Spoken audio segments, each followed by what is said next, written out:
बिस्मिल्लाहिर्रहमानिर्रहीम। अस्सलाम वालेकुम। एक मजदूर और उसकी बीवी परेशान बैठे थे। बीवी ने पूछा, तुम क्यों परेशान हो? मजदूर बोला, मैं जिन साहिब की कोठी पर मजदूरी कर रहा हूँ, कल उनकी छुट्टी है।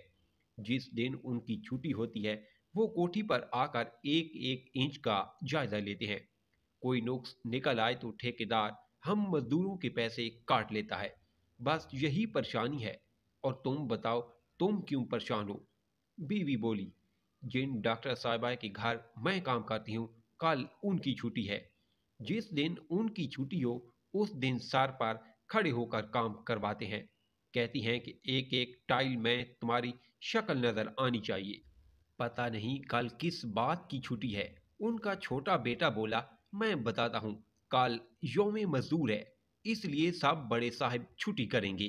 मजदूर और उसकी बीवी ने हैरत से बेटे को देखा और पूछा, तुम्हें कैसे पता? बेटा बोला, आज उस्ताद कह रहा था सुबह 7 बजे सर्विस स्टेशन पहुंच जाना। 7 बजे से देर हुई तो पसलियां तोड़ दूंगा। कल यौम मजदूर है और साहब लोगों की छुट्टी है। गाड़ियों का ज्यादा रश होगा।